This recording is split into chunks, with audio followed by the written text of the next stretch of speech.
Why is this weekend so exciting? Well, it marks the grand return of some football. That's right, the Washington Commanders undefeated now in the Josh Harris era. Lynnell Willingham from 106.7 The Fan is here to break everything down from last night's game. And if the Commanders aren't enough for you, the Baltimore Ravens back in action, playing the Philadelphia Eagles in their preseason opener. Could they keep an NFL record streak alive? Plus, we'll continue our countdown to kickoff series, previewing two schools in Maryland and one that has a new head coach with an international resume. It's all coming up right now on Game Night. The only 7-day-a-week sports show in the DMV. From DC News Now, this is Game Night. Welcome into Game Night. We are absolutely excited to be joined here by Lynnell Willingham, the host of Overtime on 106.7 The Fan. You can find him just about everywhere on 106.7 and 980. Isn't that right? Yes, sir, my man. And by the way, I forgot to say I'm Alex Flum here for Game Night. And Lynnell, we're going to talk some Washington Commanders. I saw a tweet of yours yesterday. I tweet a lot, Alex. I saw a tweet. It was, I'm never getting excited for a Commanders preseason game again because we had to wait, what, an hour and a half after that rain delay? Hour and 16-minute rain delay. Your boy was up at 7 o'clock in the morning, ladies and gentlemen. I'm not playing even for the preseason opener, but it was exciting to watch. And it eventually started, too. The Commanders opened that preseason slate Friday night in Cleveland. Of course, we couldn't show you the highlights yesterday. We're going to show them to you tonight, hitting the gridiron for the first time under a new era of ownership. Checking these highlights out, Sam Howell getting the start at QB against the Browns. Commanders looking to make a goal line stand in the first quarter. Third down, it's rookie Emmanuel Forbes Jr. making the tackle. We had a lot of concerns about his size. Not so worried after that one, Lynnell. Not at all, man. He stuck his face in there. It's reminiscent of what we've seen all training camp from this young man, Alex. And then the next play, Montez Sweat. You got to block that guy. Yeah. Makes the play there. A couple plays later, though, some trouble. The offensive line called for holding in the end zone on Andrew Wiley. That's a safety. Puts Cleveland up 2-0. Second quarter, it's the same score. Commanders with the ball. Check out this throw. Howell, even better route run by Jahan Dotson. He finds his way into the end zone, gives Washington the lead there. In the same quarter, Jacoby Brissett in at QB for the Commanders. He's going to use his legs to avoid the pressure, and he's going to make his way to the end zone for a touchdown. Makes it a 14-2 game after the PAT, and the Commanders go on to win the first preseason game of the Josh Harris era. They hold on late to beat the Cleveland Browns 17-15. And for the new QB1, a pretty good first game. Sam Howell goes 9 for 12, 77 yards, along with a touchdown pass to Jahan Dotson. No interceptions. Also rushed once for 8 yards.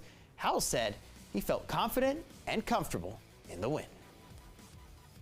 I felt good. I knew the plays we were going to call. We kind of keep it simple in the preseason, and I felt really good about the plays we were going to call, and I feel like I did a pretty good job from an execution standpoint. So I went into the game with a lot of confidence, and I think my comfortability showed tonight. It was good to get out here in a new system. I thought the communication was good. He did a really good job, and there was a lot of things that I was proud of tonight. So I can't remember a quarterback situation quite like this one. There's just so much unknown with Sam Howell. We saw him be great in college. We saw him struggle in college. He was supposed to be a first-round pick. He ended up being a second-day pick, and now he's going to start for the Commanders in his second season. What's your take off the bat on what we've seen from him so far, one preseason game? Even though, like you said, it was just one preseason game, I thought last night a heck of a showing for Sam Howell. His mobility within the pocket, I thought, was something that was really impressive. You saw him make some plays off schedule. And the thing that we talk about and love when it comes to Sam Howell, ball placement and accuracy. You saw that in the Week 18 start against Dallas. He was on the money last night as well. I thought it was a good outing for him. Yeah, and again, we'll take a look here at some of the stuff he did in this game. Obviously, under a lot of pressure. And Lynnell, I think he performed. It struggled a little bit early, but was making plays. And then obviously this was the big coming out play for him. Definitely, man. Jahan Dotson runs a heck of a route. I thought Sam Howell did a nice job going through his progressions on the play, and Jahan Dotson making the quarterback right 9 times out of 10, man. So it was a good play. And here's a look. Jacoby Brissett. Got some wheels, doesn't he, man? Yeah, I mean, if anything happens or if they decide to go that route, I feel like it seems like it's going to be a similar result either way. I feel like Howell, the way I felt after last night is that maybe he's at least at the level of Brissett. Yeah. And that's maybe the floor. I think that's fair to say, man. Look, a 5th-round pick last year. Not a ton of expectations for this young man, but I thought he came out and played well. You see it highlighted here. On the run, being able to extend plays. You see him hit Cole Turner on that one.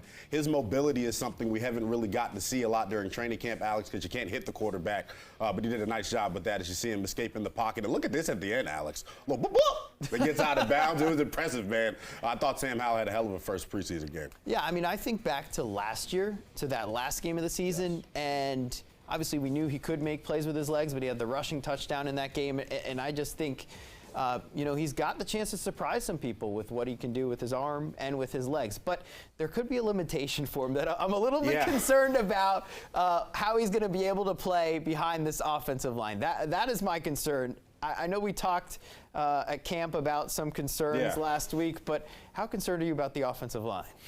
I'll be honest with you. Overall, I thought the sum of the parts was good. It was really one guy messing up last night. I hate to call out Andrew Wiley, Washington's free agent acquisition from the Kansas City Chiefs. He struggled. 2 holding penalties, killed 2 drives for Washington. One of them, Alex, resulting in a safety. And I feel like during the regular season, you know, you can't have drive-killing penalties. This was an Achilles heel for this Washington offense last year. I feel like the play calling will be good with helping Andrew Wiley. So I know Eric Bieniemy's definitely got him circled as somebody that, look, got to give him some protection, give him a tight end or a running back to chip him at times. But I think moving forward, man, last night the offensive line, to me, proved themselves pretty well. Andrew Wiley, though, the weak link. Yeah, I mean, you won a Super Bowl in Kansas City. You're a veteran. And in a preseason game, getting called for holding in the end zone. And then, obviously, Sam Howell in other situations getting under pressure.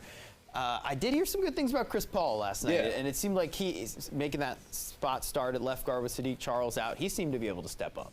Definitely, man. And the one thing I say about Chris Paul, when you get to go up against all-pro guys like Jonathan Allen and Daron Payne every day in practice, it's going to make you better. When you talk to players about Chris Paul last year, they were clamoring for him to play. They compare his hands to vice grips, Alex. So whenever big number 75 gets his paws on you, normally you don't let go. I think his mobility is something that I wonder how he handles this when this Eric Bieniemy offense gets in full swing. We know they're going to rely heavily on the quick passing game and the screen game. We'll see if Chris Paul can get out there and hold his own.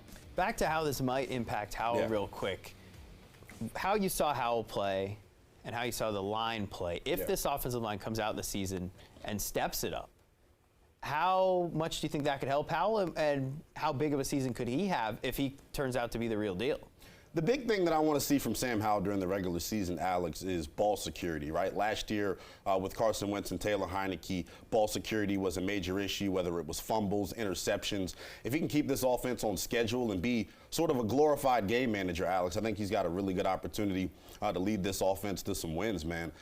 If he can be protected, though, I think you'll see his arm on full display. We saw it in that Week 18 game against Dallas, him taking the deep shot to Terry McLaurin. So if he's protected, we know ball placement and accuracy definitely a strength of his. Now, I've lost track of how many quarterbacks we've seen play for this team. I think it's 27 in the Daniel Snyder era, Alex. So it's about as old as we are. How many years around there, maybe? Obviously, some other guys, people trying to make roster spots, people trying to move up the depth chart. I want to go one on offense, one on defense. Who is somebody that stood out to you in this game? And I want to start with the offense. So who stood out the most to you on the offense that maybe people aren't talking about? On the offensive side of the football, man, Cole Turner, and I think his story is incredible. Dating back to last year in training camp, he was Carson Wentz's favorite target, showing off that wide catch radius. You see him standing at 6'6" out of the University of Nevada, and you saw it on full display last night, his ability to, you know, operate in the scramble drill and show good hands. The thing I love about Cole Turner, his toughness was on full display last year as well. As I mentioned, he was injured during training camp. When he came back during the regular season, his role kind of changed, and he showed that he can block as well as receive. Yeah, I know he did have that one good block on the Brian Robinson run as well. Springs it open, And what I saw from Turner is obviously there's been so many instances where Logan Thomas has been out, so that's a bit of a concern. So if you can have a guy that can slot in, and you know, you think about maybe Fred Davis or Jordan Reed had the injury limitations. And of course, the Commanders haven't really had a legit consistent tight end since maybe Chris Cooley. So this is an encouraging sign from Turner, I would have to say. Real quick, to the defensive side of the ball, who's your guy there? It was interesting, man. A lot of different guys to choose from. I think the second-year cornerback, Christian Holmes, out of Oklahoma State, really translating what he did in training camp and taking it over to the field. You see him breaking on the football really well, dislodging the football, being physical at the point of attack. I think last night he really stepped up and really solidified himself as maybe this cornerback 4 for the Washington Commanders. The bottom of the cornerback depth chart I think is going to be interesting. 4 guys really fighting for 3 spots: Christian Holmes, Tariq Castro Fields, Rashad Wildgoose, and Danny Johnson. And last night, as you see it right here on the highlights, man, Christian Holmes separating himself from the rest of the pack. Well, with what they have in this now, maybe three-headed monster, and we're just talking about the cornerbacks, not even the safeties, Forbes, Fuller, St. Juste. If Holmes can step up and be maybe the 4th or even 5th guy, I mean, everybody talks about the line. The secondary, I think, has a potential to really surprise some people this year. Yeah, we've talked about this on a couple of different occasions, Alex. Their versatility in the secondary in terms of the safeties and the corners. Your safeties can play both in the post, in the deep half, playing that center fielder type of position, and they got guys who can play in the box. And then at the cornerback position, you got guys who can play outside and play in the slot. So position flex, a buzzword that Ron Rivera and this staff uses, and I think last night in the preseason opener, it was on full display. All right, well, coming up on the show, we've got a lot more for you. The owner, Josh Harris, my favorite, was at the game last night, watching it with the fans. Pretty cool to see. We'll talk more about that right after this. Welcome back into Game Night. I think it's fair to say the excitement for the Commanders from the fans is probably as high as it's been since RG3 2012. Would you agree? I think it's safe to say, man, Josh Harris has got this city buzzing. Yeah, and if those wins come with it, it'll be getting even crazier. Already seeing some differences with Josh Harris in the rain for the preseason game in Cleveland, not in an owner's box. Come on, man. Not hiding like we might have seen the old guy doing, but sitting in the stands, taking in the game like he's a fan of the team. Of course, he grew up around here, Chevy Chase, Maryland, as a Commanders fan in Montgomery County, just like Lynnell and I both did as well. And after the team's win Friday night, he received the game ball from head coach Ron Rivera. All right, this is the start. This is the start. Preseason game, but nonetheless, a win is a win. To our new owner, Mr. Harris.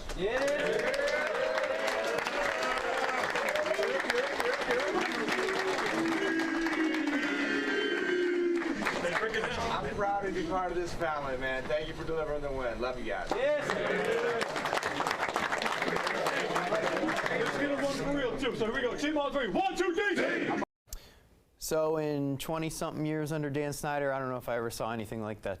Never. And the way I describe it, Alex, he's just a dude, man, being out in the rain, embracing the conditions like the rest of the fans. He was right behind the bench, so he's secure, you know, in that fashion. Didn't need a security entourage, because I'm sure the players, if anything jumped off, will come out and help him. But it was awesome to see, dating back to even our bullpen party that we had for Burgundy and Sold, him buying everyone in attendance a brewski. Like, he's just the ultimate dude, and I think Josh Harris definitely going to be good for this program. Hey, you bring that party up. I was in the middle of a live report. Yeah, man. And that happened, and let's just say we had to toss things back to the studio based on what some of the fans out there were saying. But it is just amazing to see how he's interacting with the fans. We saw him out at training camp just running around, giving out high fives, signing autographs, and the reception he's getting. You know, Mark Ein, one of the minority owners of the team, when I spoke to him, he said, whoever did this was going to be hailed as a savior. Yes. But even that, I think he's still doing it right. Definitely, man. I think they're embracing the pressure. Josh Harris constantly talking about that, and I know he's ready to embrace it. Absolutely. Well, we've talked a lot of Commanders. Yes, We've got a little bit more coming up. The Ravens actually playing tonight as well. They've won 23 preseason games in a row dating back to 8 years ago. Could they make it 24 tonight? I'll tell you right after this.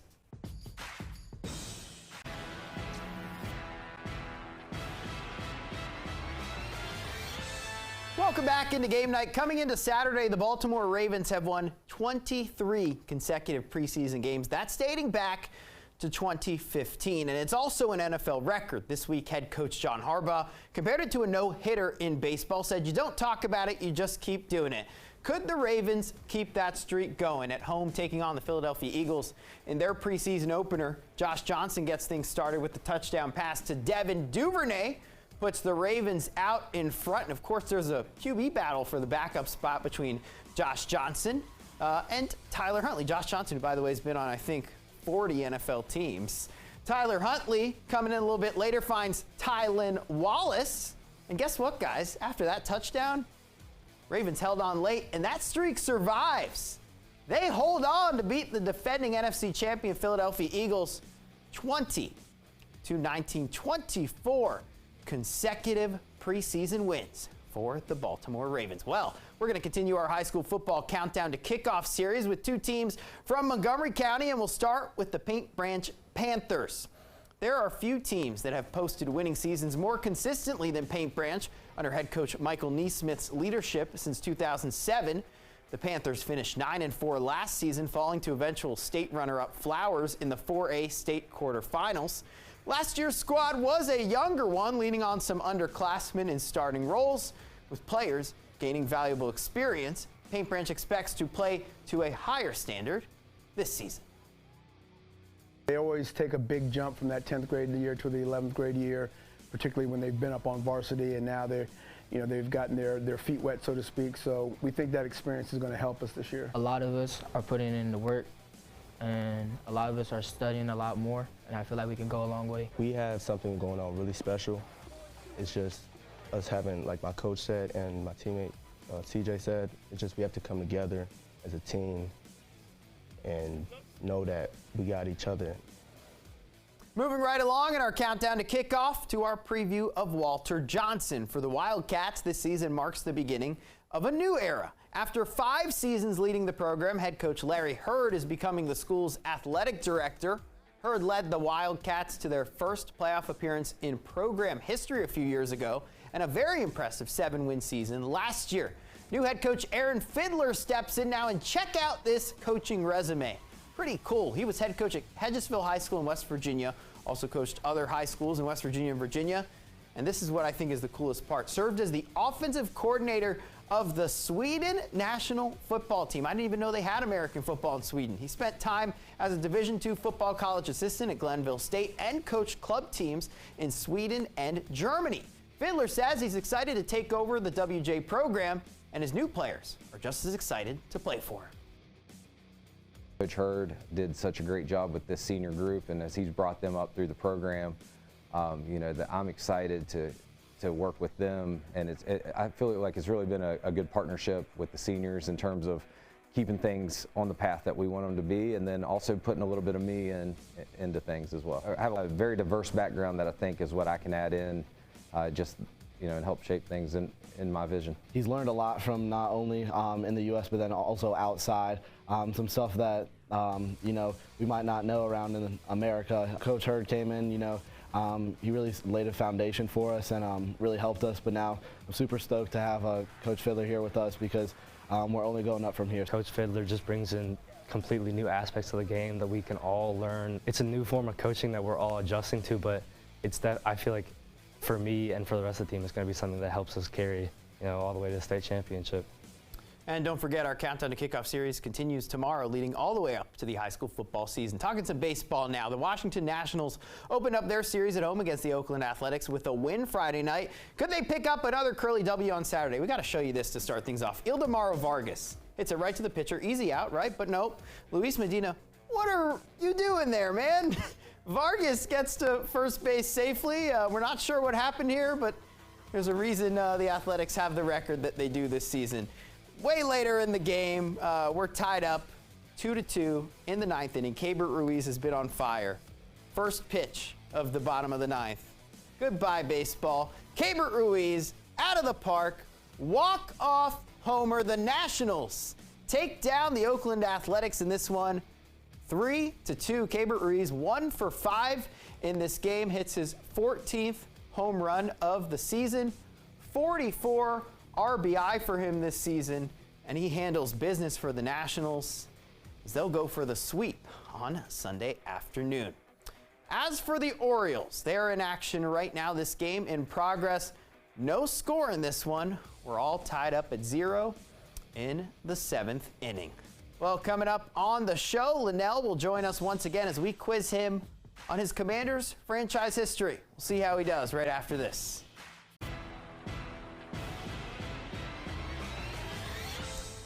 All right, welcome back in. We're going to get right into our gaming segment. Lynnell, I'm going to quiz you on some Commanders franchise history. Here's an easy one for you. What coach coached the 3 Super Bowl wins as the head coach? Joe Jackson Gibbs, baby. Come on, All right, Alex. you got it. 1 for 1. Here's a little bit tougher. Who are the 3 players to win MVP from this franchise? Mark Mosley, Doug Williams? No. Regular season MVP. Regular Sorry, season not MVP. Super Mark Bowl. Mosley. Darryl Green? Nope. This is bad. I'm the youngest in charge. Listen, you got Mark Mosley. I'll give you that. Yeah, Mark Mosley. Joe Theismann in 83. Larry Brown, the running back, in 72. What was the original name of the franchise? It's not what it was before Commanders or before Washington Football Team. Before the Braves, that. Alex. Okay, there you go. I'm on it. You're on a roll. Most passing yards in a season in franchise history. Kirk Cousins? You got it. Career interception leader. Joe Theismann. No. Career interception leader on defense. Taken, yeah. Darryl Green. You got it. Come on. How many interceptions did D'Angelo Hall pick off in the win over the Bears in 2010? Oh, I remember this like it was yesterday. I was at the run and shoot watching it. 4. Okay, you got it. Keep it going. Last playoff win and against who? Last playoff win in 2005 against John Gruden and the Tampa Bay Bucks, Alex. Man, you were nervous. Come on, you're baby. nailing it. Longest tenured current player on the team. Trust Way. You got it. 2005 rushing leader. Stephen Davis. Clinton Portis. You got it. 2006 rushing leader. Clinton Portis. Nope. Stephen Davis. Liddell Betts. Yes. Come on, baby. Active sacks leader. Ryan Kerrigan. He's the franchise sacks leader. Active sacks leader. Current player. John Allen. That is correct. That is the best performance we've ever had. Come on, man. In our gaming segment. That is Lynnell Willingham. Big thank you to our crew behind the scenes helping us put on an amazing show tonight. I'm Alex Flum. Thank you for watching Game Night. We'll see you right back here tomorrow.